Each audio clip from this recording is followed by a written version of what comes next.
Assalamualaikum warahmatullahi wabarakatuh. Innal hamdalillah nahmaduhu wa nasta'inuhu wa nastaghfiruh wa na'udzu billahi min shururi anfusina wa min sayyiati a'malina. May yahdihillahu fala mudilla lahu wa may yudlil fala hadiyalah. Asyhadu an la ilaha illallah wahdahu la syarikalah wa asyhadu anna Muhammadan abduhu wa rasuluh. Allahumma salli ala Muhammad wa ala ali Muhammad kama sallaita ala Ibrahim wa ala ali Ibrahim innaka Hamidum Majid. Allahumma barik ala Muhammad wa ala ali Muhammad kama barakta ala Ibrahim wa ala ali Ibrahim innaka Hamidum Majid. Ikhwanu fiddin rahimakumullah, ibu-ibu, bapak, saudara-saudara, jamaah salat maghrib dan salat isya insyaallah Masjid Hajjah Nuriyah rahimakumullah. Alhamdulillah, mari sama-sama kita bersyukur kepada Allah Subhanahu wa taala. Walillahil hamd. Segala puji hanya senantiasa milik Allah. Salat serta salam kita tujukan kepada Nabi dan kepada Rasul kita, Nabi Muhammad sallallahu alaihi wasallam. Di kesempatan malam hari ini kita akan membagi waktu kita mungkin kurang lebih 15 atau 20 menit ke depan. Run akan sampaikan materi, kemudian sisanya mungkin kita akan berdialog dari apa yang disampaikan, atau mungkin ada hal-hal yang perlu untuk sama-sama kita perbincangkan di kesempatan malam hari ini. Malam hari ini kita akan bersama dengan rukun dan kewajiban sholat. Rukun dan kewajiban sholat. Penting bagi seorang muslim untuk mengetahui di dalam ibadah sholat mana yang dianggap rukun dan mana yang dianggap kewajiban di dalam sholat. Karena terkadang ada sebahagian orang yang memahami sebuah sunnah dianggap itu rukun ataupun kewajiban, sementara rukun itu bukan dianggap sebuah rukun, dianggap sebuah sunnah. Rukun dan kewajiban di dalam sholat itu pun berbeda. Secara hukum ketika ditinggalkan pun akan berbeda konsekuensi hukum bagi orang yang meninggalkannya, dengan catatan ketika dia meninggalkannya dengan tidak sengaja. Rukun yang disepakati di dalam ibadah sholat yang itu harus dihadirkan adalah yang pertama sikap al-qiyam, sikap berdiri di dalam sholat ketika dia punya kemampuan untuk berdiri. Kemudian yang kedua takbiratul ihram. Kemudian yang ketiga suratul Fatihah. Kemudian ruku. Selanjutnya i'tidal. Kemudian sujud. Kemudian duduk di antara dua sujud. Kemudian tasyahud akhir. Selanjutnya salam di sebelah kanan. Kemudian adanya tuma'ninah. Dan yang terakhir adalah tartib, urut-urutan yang diperintahkan. Ini rukun yang disepakati. Hal yang demikian bersumberkan dari hadis Nabi sallallahu alaihi wasallam, sebuah hadis yang sangat masyhur dari Abu Hurairah radhiyallahu taala an. Beliau menceritakan satu hari, kata beliau, ada salah satu sahabat Nabi, dia masuk ke dalam masjid. Kemudian dia salat 2 rakaat, salat tahiyatul masjid. Fasallama ala Nabi sallallahu alaihi wasallam, kemudian dia ucapkan salam kepada Rasulullah. Karena ini kebiasaan para sahabat ketika mereka bertemu Rasul, mereka mengucapkan salam. Maka dijawab oleh Nabi sallallahu alaihi wasallam. Rasulullah perintahkan kepada orang tersebut, irji fasholli fa innaka lam tusalli. Kembalilah engkau ke tempat salat, sesungguhnya salat yang baru engkau lakukan tadi itu tidak sah, kata Nabi, harus diulang, kata Rasulullah. Maka dia kemudian mengulang salatnya. Selesai dia melaksanakan sholat tadi, dia datang lagi kepada Rasul. Kemudian diperintahkan Nabi untuk mengulang sholatnya, dan itu berulang 3 kali. Sampailah orang ini mengatakan, ya Rasulullah, ma ahsana min sholati fa'alimni ya Rasul. Sampailah orang tersebut kemudian berkata kepada Nabi, ya Rasulullah, saya tidak sanggup lagi untuk mengulang sholat, karena sesungguhnya itu sholat terbaik yang pernah saya lakukan. Kalau sholat terbaik ini saja ya Rasulullah, engkau perintahkan aku mengulang sholat, maka sungguh saya tidak mampu lagi ya Rasul, katanya. Maka mulailah Nabi mengajarkan cara sholat. Kata Rasul, kalau engkau ingin sholat, maka berdirilah tegak dan lurus. fakabbir, kemudian engkau bertakbir. Sumarqa mata yassaraka ma'aka minal Qur'an. Kemudian bacalah bacaan yang termudah, kata Rasulullah, maksudnya suratul Fatihah. Sumarqa hatta tatma'innar raqi'ah, kemudian rukulah engkau, kata Nabi, dan ambillah tuma'ninah dalam ruku. Sumarfa hatta ta'tadila qa'ima, kemudian engkau berdiri, kata Rasulullah, i'tidal, sami Allah liman hamidah, dan tuma'ninalah dalam i'tidal. Sumasjud hatta tatma'ina sajida, kemudian engkau sujud dan bertuma'ninalah dalam sujud. Sumajlis, kemudian duduklah engkau, kata Rasulullah, duduk di antara dua sujud dan bertuma'ninalah di dalamnya. Kerjakan ini semua, kata Nabi, di dalam setiap rakaat salat engkau. Kemudian Rasul sallallahu alaihi wasallam berkata, duduklah engkau pada tasyahud akhir, kemudian salamlah engkau, kata Rasulullah. Aisyah meriwayatkan Nabi pernah mengucapkan salam hanya satu kali ke sebelah kanan. Inilah rukun-rukun salat yang disepakati. Dimulai dari sikap al-qiyam, sikap berdiri. Mohon maaf ulun sampaikan, kalau ada orang yang dapat musibah sakit, dia dapat musibah sakit dan dia sulit untuk berjalan, akan tetapi faktanya dia mampu berjalan, maka idealnya orang ini ketika sholat dia mengambil posisi dulu berdiri, takbir Allah Akbar, kemudian silahkan duduk.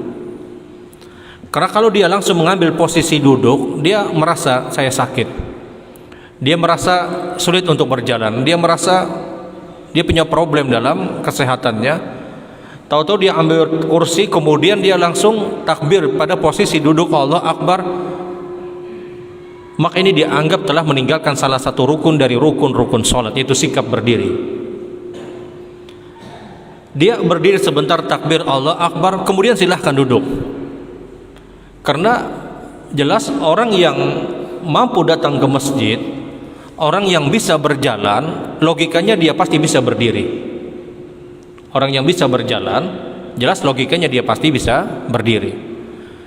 Nah, disinilah kadang, mohon maaf, sebahagian orang karena ketidaktahuan mereka, dia merasa sujud sulit, dia merasa ruku dia tidak mampu, sehingga dia mengambil posisi langsung duduk takbir Allahu Akbar. Sementara dia datang ke masjid, dia mampu berjalan walaupun berat. Ini yang terkadang ketidaktahuan sebahagian orang, dia ambil kursi kemudian dia takbir Allahu Akbar, sementara dia mampu untuk berdiri. Rasul sallallahu alaihi wasallam di akhir-akhir kehidupan beliau,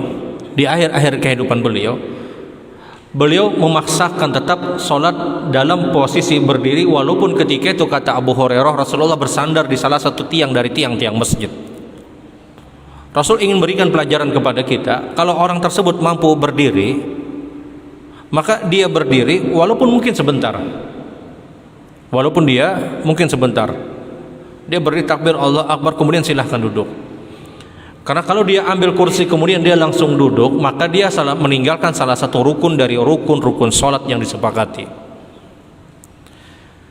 Kemudian rukun yang kedua adalah takbiratul ihram. Ulun sering sampaikan, yang namanya rukun takbiratul ihram adalah ucapan kalimat Allahu Akbar, bukan gerakan tangannya. Gerakan tangan ini hukumnya wajib. Dia mengangkat kedua tangan itu hukumnya wajib. Masalah kemudian dia bersedekap seperti ini, atau dia mungkin bersedekap kemudian dia melepas, maka mazhab Imam Malik menyatakan dia melepas seperti ini, meskipun ini pendapat yang marjuh, pendapat yang ditolak. Tapi yang terbaik adalah dia bersedekap takbir Allahu Akbar. Makanya kalau kita umrah mungkin haji, ada orang yang takbir Allahu Akbar, nanya berdiri kayak ini aja. Apakah sah sholatnya? Sebagian ulama menyatakan tetap sah. Kenapa? Karena dia telah menyelesaikan kewajiban. Dia takbir Allah Akbar, dia mengangkat kedua tangan. Masalah dia bersedekap atau tidak, ini sunnah yang memang sebagian ulama berbeda pendapat. Kemudian rukun yang selanjutnya adalah setelah takbir baca Al-Fatihah, kemudian ruku. Gerakan ruku itulah yang dikatakan rukun. Sementara bacaan ruku itu hukumnya wajib. Sama dengan i'tidal. Gerakan i'tidal itu yang rukun. Tapi tasmi' sami Allahu liman hamidah, bacaan Rabbana walakal hamd, ini yang dihukumi wajib. Sujud, ketika dia sujud, sujudnya dia itu rukun. Bacaan di dalam sujud itu yang dihukumi wajib. Bacaan di dalam sujud itu yang dihukumi wajib. Tapi sujudnya dia itu adalah rukun. Sama dengan duduk di antara dua sujud itu rukun. Bacaan duduk di antara dua sujud ini yang dihukumi wajib. Begitupun juga selanjutnya. Tasyahud akhir itu rukun. Duduknya dia pada tasyahud akhir itu rukun. Bacaan di dalam tasyahud akhir, mayoritas ulama menyatakan itu wajib. Sebagian ulama menyatakan rukun. Wallahu alam, ini khilaf. Nah, salam ke sebelah kanan itu rukun. Adapun salam ke sebelah kiri itu hukumnya sunnah. Adanya tumakninah ini rukun. Patokan tumakninah itu yang mudah seperti ini. Kita takbir, ruku, Allahu Akbar, ruku. Jangan kita membaca kalimat subhanakallahumma rabbana wa bihamdika allahumma ighfirli atau subhana rabbil azim sampai kita benar-benar gerakan rukun kita itu, gerakan ruku kita sudah sempurna. Setelah kita berdiam sesaat, kemudian baru kita membaca. Selesai membaca, kita berdiam sesaat, baru kita masuk kepada rukun berikutnya. Nah, diam sesaat itulah yang dikatakan dengan tumakninah. Pada saat kita sujud, kalau kita belum menyempurnakan gerakan-gerakan sujud kita, jangan dulu membaca subhan rabbil a'la atau subhan rabbil a'la wa bihamdi atau subhanakallahumma rabbana wa bihamdika allahumma ighfirli. Sampai kapan? Sampai kita punya gerakan yang sudah sempurna, baru kita membaca. Selesai kita membaca, kita jeda beberapa saat sebentar saja, kemudian masuk kepada rukun berikutnya. Nah, diamnya kita sebentar itulah yang dikatakan dengan tumakninah. Jadi kalau ingin melihat patokan tumakninah itu seperti apa, patokan tumakninah yang paling mudah adalah sempurnanya orang melakukan satu gerakan kemudian dia membaca. Bukan ketika dia melakukan gerakan dibarengi dengan bacaan dia, tidak. Bebayaba anda kepala, lawan tangan langsung subhanakallahumma rabbana wa bihamdika ighfirli. Itu belum dikatakan tumakninah. Tumakninah yang sempurna adalah dia gerakannya sudah sempurna, baru dia membaca. Kada beimbai lawan gerakan, tidak bersama dengan gerakan kita. Nah, adapun kewajiban di dalam sholat, sebagaimana secara umum tadi belum sampaikan, kewajiban di dalam sholat pertama tentunya dia mengangkat kedua tangan pada saat takbiratul ihram. Ini hukumnya wajib. Dan kita tahu hanya dengan dua cara yang Rasul SAW mengajarkan mengangkat kedua tangan. Hadwa ma baina min kabai, sejajar dengan bahu pergelangan tangan kita atau ujung dari jari kita. Dan tidak ada satu hadis pun yang menyebutkan bahwasanya ketika kita takbir seperti ini, Allahu Akbar. Mangkain apalah. Ini ada hadisnya. Mohon maaf, saking palsunya pendapat tersebut, hadis palsu pun tidak disebutkan. Saking palsunya perbuatan tadi, si pemalsu hadis pun tidak berani memalsukan perbuatan tersebut. Kenapa? Semua orang tahu ini perbuatan palsu. Biasanya orang hendak memalsukan hadis, sebagian orang tidak tahu, kemudian dia bikin hadis. Saking palsunya perbuatan takbir Allah Akbar seperti ini, saking palsunya si pemalsu hadis pun tidak berani bikin hadis. Kenapa? Karena orang tahu ini perbuatan yang tidak benar. Namun terkadang mohon maaf, di zaman kita hari ini ada yang Allah Akbar ya. Nangka ini nah. Ini dari mana hadisnya wallahu alam? Palui ngeuan ini meriwayatkan Allahu Akbar. Karena ini perbuatan yang jelas-jelas ini perbuatan yang tidak pernah diajarkan Nabi sallallahu alaihi wasallam. Nah, ikhwan fillah rahimakumullah, kewajiban di dalam salat juga adalah setiap bacaan ruku, i'tidal, sujud, duduk di antara dua sujud, tasyahud awal, itu semua kewajiban.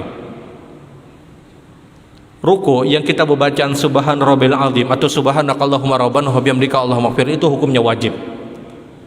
Kalau kita mengulang sampai 3 kali itu sunnah. Wajibnya setiap bacaan ruku itu hanya 1 kali. Tapi pengulangan tadi hukumnya adalah sunnah. Bacaan subhan rabbil a'la atau subhan rabbil a'la wa bihamdi atau subhanakallahumma rabbana wa bihamdika allahumma ighfirli itu wajibnya 1 kali. Tapi mengulang sampai 3 kali ini hukumnya sunnah. Artinya ketika imam sudah bangun dari sujudnya dan kita mungkin baru di bacaan yang pertama, jangan lanjutkan kedua dan ketiga. Kenapa? Karena mengikuti imam itu hukumnya wajib. Menambah bacaan, mengulang bacaan tersebut itu hukumnya sunnah. Bertemu hukum wajib dengan hukum sunnah, maka idealnya dia dahulukan hukum yang wajib. Tasmi' sami Allah liman hamidah itu hukumnya wajib. Wajib bagi imam dan wajib bagi orang yang mengerjakan sholat sendiri, sholat sunnah misalnya. Tapi orang yang bermakmum dengan imam, maka tidak ada kelaziman bagi mereka untuk menyebutkan kalimat sami Allahu liman hamidah. Cukup dia Rabbana walakal hamdu. Kemudian dia silahkan tambah hamdan katsiran mil'us samawati dan seterusnya, silahkan. Tapi yang sami Allahu liman hamidah itu hanya untuk imam.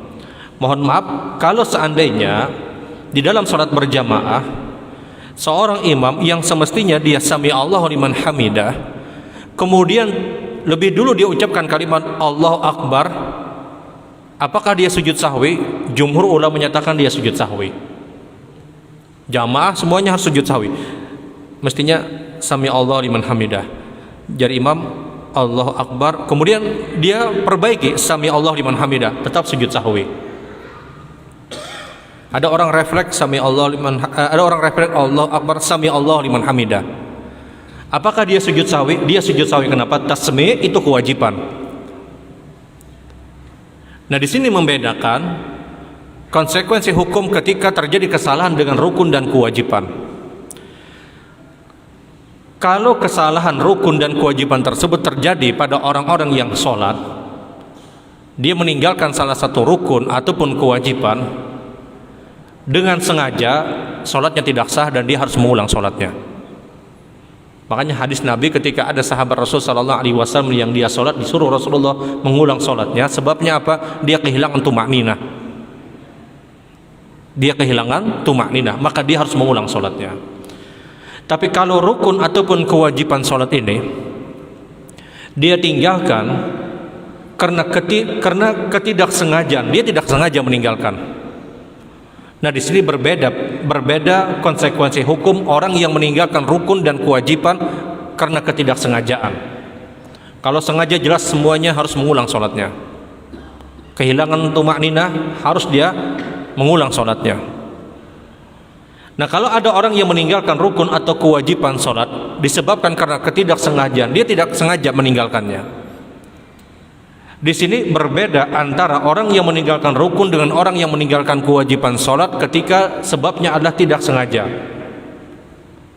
Kita bicara yang rukun dulu. Rukun, karena ini yang paling sulit. Rukun sholat ketika ditinggalkan dengan tidak sengaja,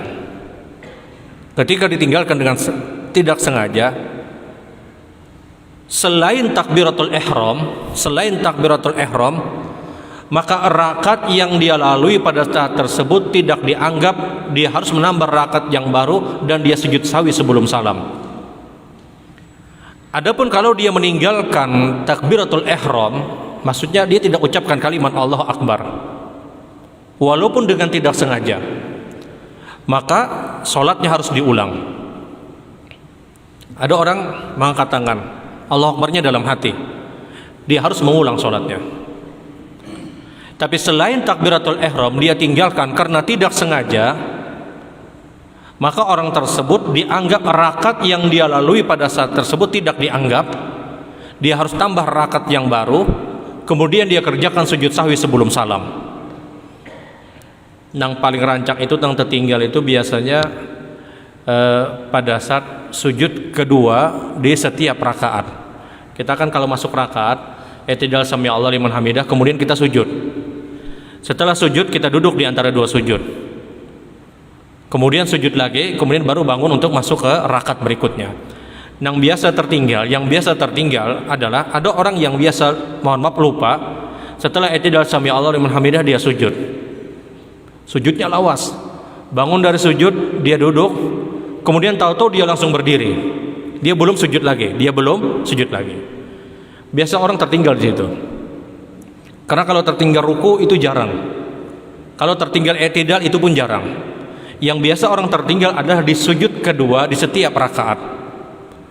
Nah, kalau dia tertinggal karena ketidaksengajaan tadi, dia sudah terlanjur berdiri, maka rakaat yang dia lalui pada saat tersebut tidak dianggap, seakan-akan dia belum masuk rakaat tadi. Maka dia harus masuk rakaat yang baru lagi, dan dia bayar dengan sujud sahwi sebelum salam. Paham pian bala? Nina, siapa ya? Ulun contohkan kah kada? Paham aja? Ulun ulangi sekali lagi. Kalau mencontohkan, ulun contohkan pian. Ada orang yang tertinggal sujud tadi, sujud yang kedua tadi, yang semestinya setelah sujud duduk dia sujud lagi. Tahu-tahu setelah duduk tadi dia langsung berdiri. Dia langsung berdiri. Artinya dia tidak masuk pada sujud yang kedua. Nah, rakaat yang dia dapatkan pada saat tersebut tidak dianggap. Kalau itu baru terjadi di rakaat pertama, maka dia belum dianggap masuk satu rakaat pun. Maka dia berdiri dan dia lanjutkan sholatnya. Dia lanjutkan sholatnya. Ketika dia melanjutkan sholat tersebut, sempurna rakaat tersebut, maka baru dihitung satu rakaat. Karena rakaat yang pertama tersebut sudah tidak dianggap. Ingat, jangan dibatalkan sholatnya. Tidak dianggap rakaat tersebut, maka kemudian dia bayar dengan sujud sahwi sebelum salam. Dan ini terjadi ketika dia duduk kemudian dia berdiri. Nah, pas berdiri ini ingat belum sujud tadi. Dia ingat dia belum sujud. Apa yang dia lakukan? Dia teruskan sholatnya tadi. Dia teruskan, rakaat tadi tidak dianggap. Dia lanjutkan, dia masuk rakaat baru. Jadi tidak benar dia kembali lagi, tidak benar. Karena kaedahnya adalah ketika kita masuk pada satu rukun dan kita sudah sempurna pada rukun tersebut, kita tidak dibenarkan kembali kepada rukun sebelumnya. Kalau sudah istatamah, kalau sudah sempurna kata Nabi, kalian lanjutkan saja. Maka dibayarlah nanti dengan sujud sahwi sebelum salam. Kalau misalnya dia di rakaat yang kedua, rakaat sholat zuhur 4 rakaat misalnya, rakaat kedua ada tasyahud awal, tahu-tahu terjadi sebagaimana kejadian tersebut, maka rakaat kedua ini belum dianggap. Dia masuk pada rakaat yang baru. Kalau hitungannya 3, tapi sebenarnya dia dihitung baru 2 rakaat, maka dia kerjakan nanti sujud sahwi sebelum salam. Ini kalau dia tertinggal rukun dari rukun-rukun salat karena ketidaksengajaan tadi, selain takbiratul ihram. Adapun kalau kewajiban salat tertinggal, maka rakaat dia tetap dianggap, tapi dia harus mengerjakan sujud sahwi sebelum salam. Contoh, ada orang yang salat, dia lupa membaca zikir sujud. Ketika dia lupa membaca zikir sujud, dia sudah terlanjur berdiri, dia sudah terlanjur masuk pada rakaat berikutnya. Dan hakul yakin, dia benar-benar yakin bahwasanya dia memang tidak membaca zikir sujud, dan dia yakin. Maka pada saat itu dia diperintahkan untuk sujud sahwi sebelum salam. Atau ada orang yang semestinya duduk tasyahud awal itu kewajiban, tahu-tahu dia sudah terlanjur berdiri. Apakah dia kembali? Tidak, dia teruskan sholatnya, kemudian nanti dia bayar sujud sahwi sebelum salam. Ini kadang dalam sholat berjamaah, imam sudah terlanjur berdiri, jar makmum subhanallah, imam tetap berdiri. Sikap imam sudah benar. Semestinya makmum tetap mengikuti imam, walaupun tahu ini salah, dia berdiri ikut. Maka dia bayar nanti sujud sahwi sebelum salam. Nah, karena mohon maaf, ketidaktahuan sebagian orang-orang yang sholat, imam sudah terlanjur berdiri, sidin aur subhanallah, semasjidan subhanallah. Akhirnya imam sudah kemaukan, sudah duduk aja sudah jadi imam. Nah, ini kadang terjadi. Semestinya dia ikuti saja gerakan imam tadi. Dia ikuti gerakan imam, kemudian dia bayar nanti sujud sahwi sebelum salam. Nah, ini membedakan kalau terjadi kesalahan antara rukun dan kewajiban sholat. Bahwasanya kalau kejadiannya terjadi kesalahan berkaitan dengan rukun sholat, selain takbiratul ihram dia tertinggal, maka rakaat yang dia dapatkan ketika itu tidak dianggap, dia harus tambah rakaat yang baru dan dia bayar dengan sujud sahwi sebelum salam. Adapun kalau kesalahannya berkaitan dengan kewajiban sholat, kada terbaca zikir ruku, kada terbaca zikir sujud, kada terbaca zikir i'tidal misalnya, maka dia sujud sahwi sebelum salam. Baik Bapak Ibu yang dirahmati Allah, dari sini kalau ada hal yang perlu kita perbincangkan, baik dalam permasalahan tadi atau mungkin permasalahan yang dianggap atau dirasa perlu, waktunya ulun persilahkan. Silakan. Dan ada mic ya. Waalaikumsalam tuh.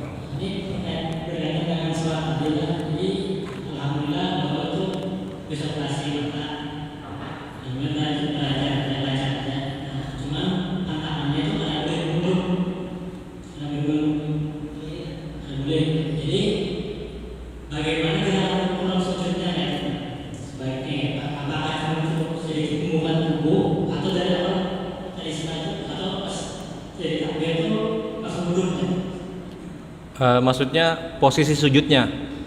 Oh, ya.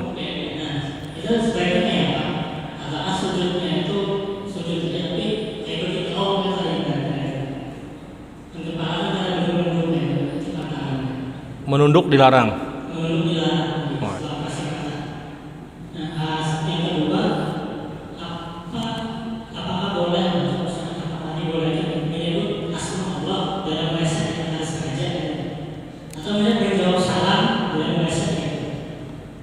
Maksudnya di dalam sholat.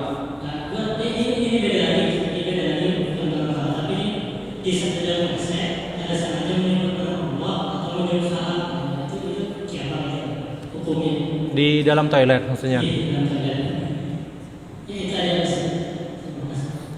Ya, silakan yang lain. Waalaikumsalam.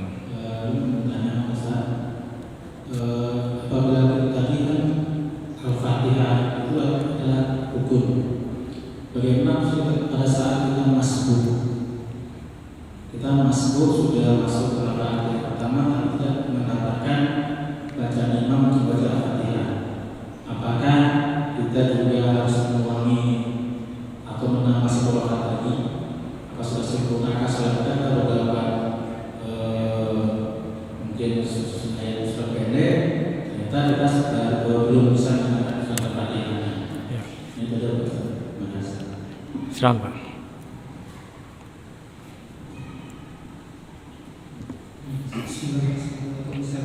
Waalaikumsalam. Tadi kan dibahas tentang tidak bisa berdiri, harus pakai kursi, kursi mampu. Cuma gimana kalau sebaliknya berdiri bisa, tapi justru duduknya kesulitan. Jadi apakah itu harus memakai kursi atau berdiri secoba gitu? Terus yang kedua ini dari istilah kebetulan sama dengan bahasa tadi, bagaimana kalau ketika sholat merasa tidak khusyuk ya Ustaz? Terus apakah merasa tidak matang gitu Ustaz? Kalau di imam nanti gimana Ustaz? Ada yang lain? Silakan. Ini imam Ustaz. Imam ada kesalahan sholat isya itu sampai 5 kali rakaat salam dan tidak ada yang ngangkat di antara dan baru setelah selesai itu kadang-kadang imam tadi 5 sampai lupa itu kayak sejauh maksudnya bisa sekali. Kelebihan apa kok kurang, Pak? Lebih rakaat apa kurang? Ya, baik. Mungkin ini dulu menjawab. Yang pertama berkaitan dengan orang yang mengerjakan sholat kemudian ada musibah dalam artian kesulitan untuk menunduk. Bagaimana posisi ruku dan sujudnya orang tersebut? Agama Islam adalah agama yang mudah. Inna dina yusrun wa lan yushadda adina ahdun ilal ghalabah. Agama Islam adalah agama yang mudah kata Rasulullah. Dan siapapun yang memperberat syariat ini dia tidak akan mampu dan dia akan kesulitan kata Rasul. Innamal bu'istu muyassirin wa lan bu'istu mu'assirin kata Nabi. Saya diutus untuk memudahkan bukan untuk mempersulit. Jadi syariat Islam itu mudah. Ketika seseorang tidak mampu untuk sholat dalam posisi ruku yang sempurna, sujud yang sempurna, maka bahasa Al-Quran adalah fattaqullaha mastata'tum. Kalian bertakwa semampu kalian. Kalian bertakwa semampu kalian, semampu dia. Artinya kalau memang harus dia tidak boleh menunduk, maka paling tidak isyarat mata dia atau apapun dalam hatinya dia pada posisi ruku ataupun sujud. Memang yang paling ideal adalah Posisi ruku dan sujud itu berbeda. Ini kita bicara dalam posisi orang itu mampu untuk menunduk. Ruku dengan sujud, kalau orang itu duduk di atas kursi, jangan disamakan gerakannya. Ruku itu menunduk, sujud agak tunduk lagi, kalau memungkinkan. Jangan disamakan antara ruku dengan sujud dengan gerakan yang sedikit, jangan. Ruku itu sedikit bertunduk, kemudian sujud dia lebih rendah lagi. Ini harus dibedakan. Kapan? Kalau dia punya kemampuan. Kalau seseorang yang tidak punya kemampuan, ya sudah, dia cukup berikan isyarat, maka Allah Maha mengetahui, Allah pun Maha mengetahui. Dan saran ulun, ketika kita sakit atau siapapun yang sakit, untuk memudahkan, cukup dijamak sholatnya, 4 rakaat zuhur, 4 rakaat asar, maghrib 3 rakaat, isya 4 rakaat. Agar apa? Agar dia mudah, agar dia punya waktu panjang untuk beristirahat. Karena kalau setiap zuhur sholat, kemudian asar sholat, maghrib sholat, isya sholat, mungkin berat bagi orang-orang yang sakit. Maka syariat memudahkan untuk apa? Dia boleh jamak, tapi yang dilarang adalah untuk mengkosor sholat, meringkas sholat. Yang dua-dua itu yang dilarang. Kenapa? Karena dua-dua itu hak mutlak milik seorang musafir. Milik seorang musafir. Jadi kalau yang sakit, ya mending dia jamak saja. Agar apa? Agar memudahkan orang tersebut. Wallahu a'lam. Kemudian yang kedua, berkaitan dengan menyebutkan nama-nama Allah di dalam toilet, di dalam kamar mandi. Ketika itu terjadi karena ketidaksengajaan, jelas ini dimaafkan. Jelas ini dimaafkan.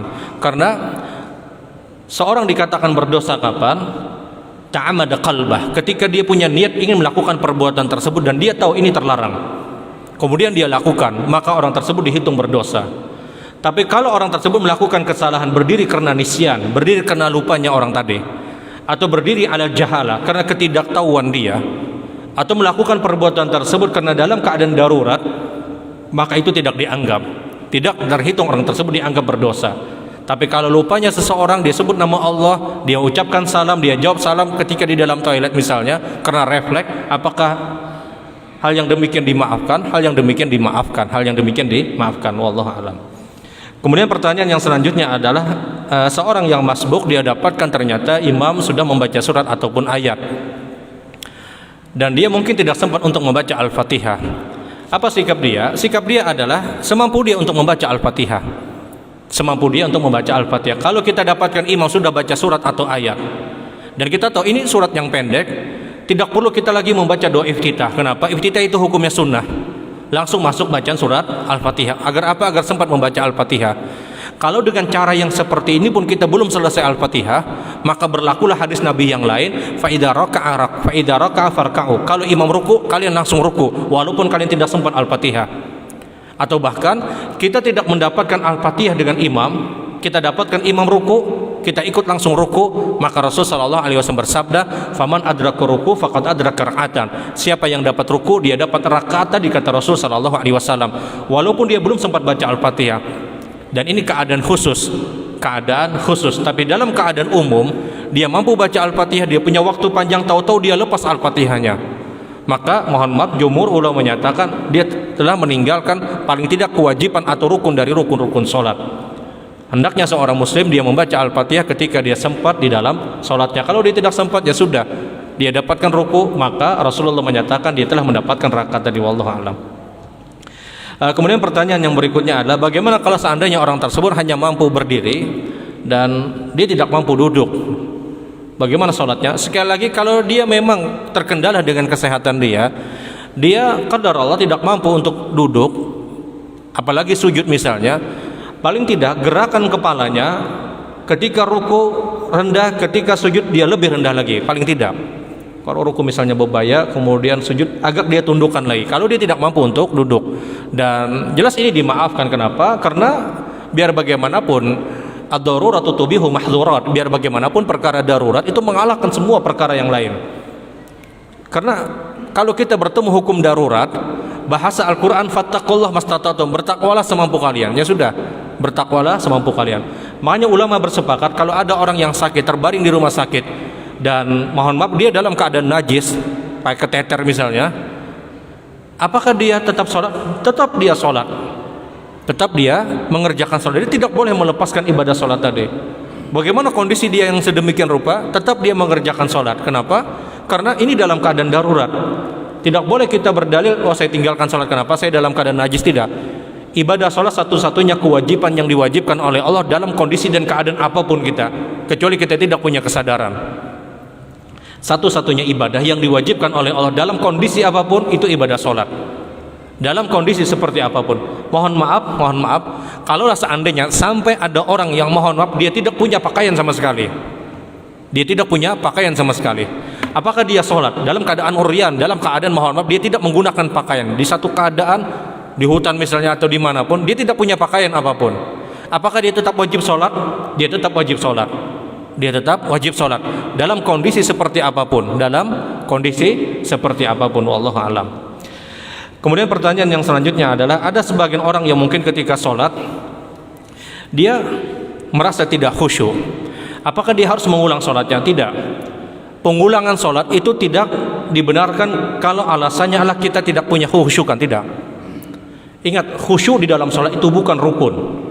Khusyuk di dalam sholat itu bukan sesuatu yang dihukumi wajib. Artinya khusyuk paling tidak takbir Allah Akbar, dia merasa sholat, di detik itu dia sudah dianggap khusyuk.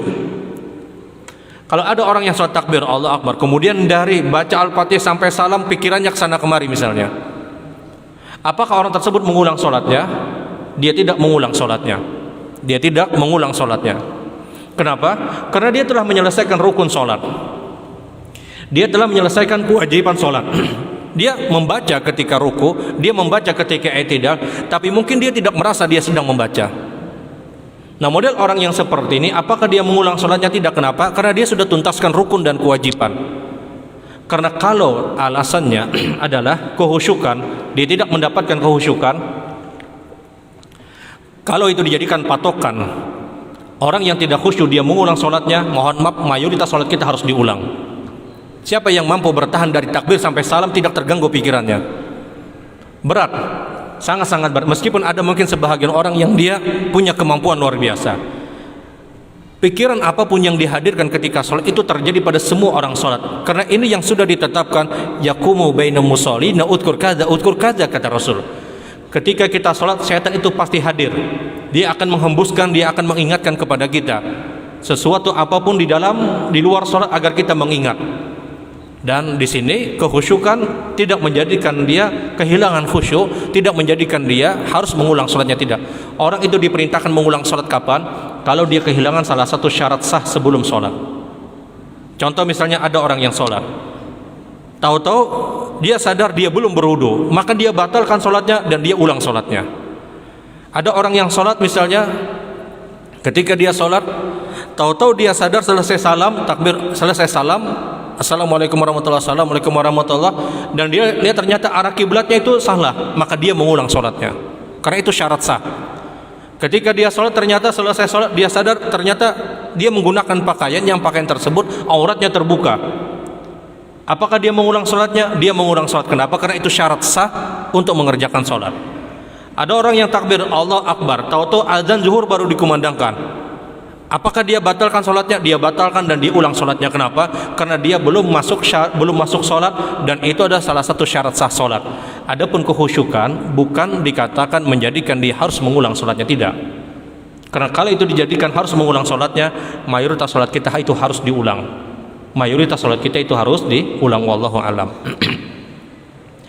Kemudian pertanyaan yang berikutnya adalah, seorang imam yang salah atau di dalam sholat berjamaah ternyata kelebihan rakaat, dan tidak ada yang menegur, apa sikap dia? Apakah dia sujud sahwi atau tidak? Syafi'iyah dan Hanabilah berpendapat dia sujud sahwi. Dia harus sujud sahwi. Selesai sholat, tahu-tahu isya 5 rakaat dia kerjakan. Jar makmum 5 rakaat imamnya. Kenapa ikam kena menegur aku jar imam? Ya sudah terlanjur 5 rakaat, maka apa yang dilakukan? Posisi dia ketika dia duduk langsung sujud sahwi. Sujud, duduk, sujud, kemudian duduk tasyahud akhir dan salam. Dan dia tidak perlu membaca apapun. Dia hanya melakukan gerakan. Karena bacaan subhanallah yanam wala sahwa atau subhanallah sahwa wala yanam itu bukan sebuah hadis dari Rasul sallallahu alaihi wasallam.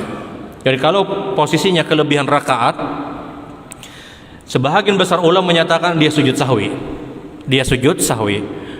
Tapi kalau dia kurang rakaat, sudah terlanjur sholat ternyata kurang rakaat, Maka apa yang dilakukan? Dia tambah rakaat yang kurang tadi, kemudian dia kerjakan sujud sawi sebelum salam. Dia kerjakan sujud sawi sebelum salam. Wallahu a'lam. Sudah masuk Isya? Ada yang lain? Ya, silakan. Saya pernah sholat Jumat di masjid, terus tiba-tiba di masjid itu ada gereja yang kembali, terus baju saya ternyata kena kotoran bumi itu. Tahu-tahunya setelah sholat Jumat itu, apakah saya mau sholat Jumat pada sholat Jumat itu kan harus berbangun, atau saya mengganti sholat dulu? Kaidah di dalam memahami kotoran hewan apakah dihukumi najis atau tidak, atau darah hewan dihukumi najis atau tidak, adalah kaidah yang dijadikan patokan oleh mayoritas pendapat para ulama adalah setiap binatang yang itu halal untuk dimakan, maka kotoran dan darahnya tidak dihukumi najis. Ulun ulangi, setiap binatang yang tidak dihukumi najis, tidak dihukumi najis. Artinya seseorang yang sholat, misalnya ibadah kurban, menyembelih, kemudian kena darah hewan kurban, apakah orang sholat dengan pakaian yang terkena darah hewan kurban tersebut harus dia ulang sholatnya? Tidak, karena darah hewan kurban tidak dihukumi najis, tidak dihukumi najis. Sapi itu binatang yang halal untuk dimakan, burung itu binatang yang halal untuk dimakan. Maka apakah kotoran dan darahnya itu dihukumi najis? Tidak. Tapi kalau kotoran atau darah dari hewan yang haram untuk dimakan, maka itu yang dihukumi najis. Dalilnya apa? Nabi SAW pernah, beliau pernah sholat, mohon maaf, di kandang kambing. Rasulullah pernah sholat, dan kita tahu ada kotoran di tempat tersebut. Dan Nabi mencontohkan, Rasul hanya memberikan pelajaran kepada kita bahwasanya binatang yang dia halal untuk dimakan, maka kotoran dan darahnya itu tidak dihukumi najis. Resikonya bau aja, itu aja. Resiko kotoran tadi hanya bau saja. Tapi kalau apakah hukumnya sah untuk sholat, dia katakan hukumnya sah. Nah, khilaf yang cukup kuat adalah bagaimana kalau kotoran cecak. Kita tahu cecak itu haram untuk dimakan. Salah satu binatang yang kita diperintahkan untuk dibunuh adalah cecak. Karena ada dua sebab. Sebab pertama, cecak adalah binatang yang dia jarang untuk berzikir. Yang kedua adalah, satu riwayat menyebutkan cecak itu adalah binatang yang ikut meniup api Nabi Allah Ibrahim sehingga semakin besar. Ini dihukumi untuk dibunuh, halal untuk dibunuh, bahkan diperintahkan. Khilaf para ulama, apakah kotoran cecak itu hukumnya najis atau tidak? Kita tahu cecak itu hukumnya haram untuk dimakan, karena dia salah satu binatang yang fasik, binatang kecil yang fasik. Khilaf para ulama, sebagian ulama menyatakan itu adalah najis. Kenapa? Karena dengan dalil ini binatang yang haram untuk dimakan. Sebagian ulama menyatakan tidak najis. Kenapa? Benar, itu memang binatang yang haram dimakan, tapi darahnya bukan darah yang mengalir. Sebagaimana lalat, sebagaimana nyamuk, itu bukan darah yang mengalir. Binatang yang darahnya bukan yang mengalir, maka dihukumi sebagian pendapat para ulama kotorannya tidak najis. Kotorannya tidak najis. Kita tahu cecak itu darahnya tidak mengalir, hanya sedikit saja. Nyamuk kita tapak, keluar darah. Apakah najis? Tidak. Kenapa? Karena darahnya bukan darah yang mengalir. Lalat juga demikian. Sehingga khilaf para ulama kalau bicara dengan kotoran cecak. Tapi kalau binatang yang halal untuk dimakan, maka mayoritas ulama menyatakan kotorannya tidak dihukumi najis. Tapi kalau kotoran kucing misalnya, maka jelas itu hukumnya najis. Wallahu a'lam. Baik, ulun akhiri dengan kafaratul majlis. Subhanakallahumma bihamdika asyhadu an la ilaha illa anta astaghfiruka wa atubu ilaik. Assalamualaikum warahmatullahi wabarakatuh.